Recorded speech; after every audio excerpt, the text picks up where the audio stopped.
Tuan Tianci benar sekali. Saya hanya beruntung diselamatkan oleh Nona Mo.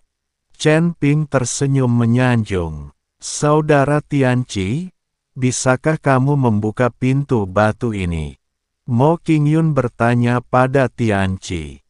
Tentu saja, pintu batu kecil tidak dapat menghalangi jalanku.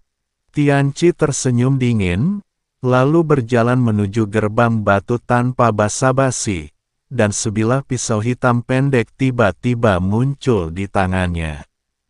Dentang, cahaya dingin langsung menembus gerbang batu, tetapi gerbang batu itu tidak berubah sama sekali. Segera setelah itu, sebuah kekuatan yang mengerikan menyerang, dan Tianci tidak dapat menghindar dan terpaksa mundur 100 kaki jauhnya. Melihat pemandangan ini, semua orang terkejut. Bahkan Tianci tidak dapat menggoyahkan gerbang batu ini sama sekali. Chen Ping memperhatikan tanda-tanda pada gerbang batu itu dengan saksama. Rune ini sangat istimewa. Baru saja ketika kekuatan itu bangkit kembali, rune-rune di atasnya tampak menjadi hidup dan mengalami berbagai perubahan, memancarkan kekuatan yang mengerikan. Ekspres wajah Chen Ping menjadi serius. Tampaknya reruntuhan itu tidak begitu mudah untuk dijelajahi. Tianci terkejut dan merasa terhina. Dia berjalan mendekat dengan wajah muram. Sambil menatap pintu batu di depannya, dia mengusap lembut pintu itu dengan tangannya, tetapi pintu batu itu tidak merespon.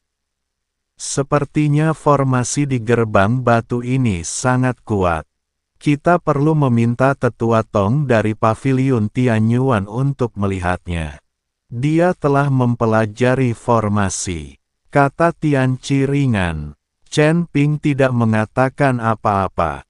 Sebenarnya, jika diberi waktu, dia bisa mendobrak pintu batu itu.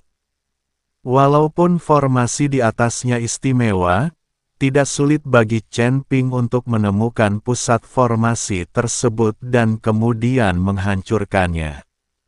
Hanya saja dia sekarang hanya berada di tingkat pertama alam abadi tersebar, jadi mustahil baginya untuk memperlihatkan terlalu banyak kekuatannya di hadapan orang lain. Sebagai makhluk abadi tingkat pertama yang tersebar, yang juga mengetahui seni pembentukan, tidak dapat dihindari bahwa ia akan menjadi sasaran orang yang diberikan Tuhan ini. Sekarang Chen Ping harus menyamar sebagai orang yang tidak berguna untuk melumpuhkan saraf Tianci. Jika ada harta karun di reruntuhan ini, Chen Ping dapat mengambilnya secara tak terduga. Tetapi jika Tianci waspada terhadap Chen Ping, itu tidak akan mudah. Tianci mengeluarkan token dan menghancurkannya dengan paksa. Pada saat yang sama ketika token itu dihancurkan, setetes darah dipaksa keluar oleh Tianci. Tetesan darah ini terus menyebar di udara dan akhirnya berubah menjadi kabut darah. Tak lama kemudian, kekosongan dalam kabut darah mulai bergetar. Kemudian, seorang lelaki tua berambut putih perlahan muncul dan berjalan keluar dari kabut darah. Orang tua ini adalah Tetua Tong dari Paviliun Tianyuan. Tianci, apa yang ingin kau bicarakan denganku?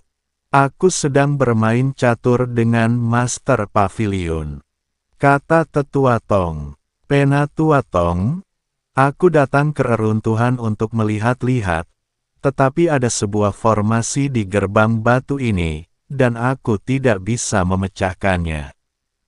Saya tahu Penatua Tong pandai dalam teknik formasi, jadi saya ingin meminta bantuan Penatua Tong untuk membuka pintu batu ini. Tianci berkata pada Tetua Tong.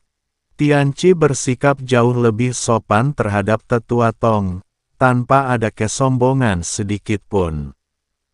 Tetua Tong mengangguk pelan, lalu berjalan ke gerbang batu dan dengan cermat mempelajari tulisan rahasia di sana. Penatua Tong melambaikan tangannya dan tirai cahaya muncul. Lalu semua rune pada gerbang batu terpantul pada tirai cahaya. Saat jari-jari Penatua Tong terus bergerak, rune pada tirai cahaya mulai melompat dan kemudian terus-menerus mengubah posisinya. Chen Ping sekilas tahu bahwa Penatua Tong sedang mencari pusat formasi. Untuk secara paksa menghancurkan formasi kuno semacam ini, seseorang harus memiliki kekuatan yang cukup. Jika seseorang memecahkan formasi dan menemukan pusat formasi, semuanya akan jauh lebih mudah. Chen Ping memperhatikan dengan tenang. Metode pencarian pusat formasi ini membuat Chen Ping merasa sedikit penasaran. Formasi ini sungguh rumit. Penatua Tong sedikit mengernyit, dan tirai cahaya itu perlahan menghilang. Kemudian, di atas gerbang batu, cahaya dan bayangan melingkar misterius terus berputar, dan kekuatan misterius tampaknya sedang berkumpul.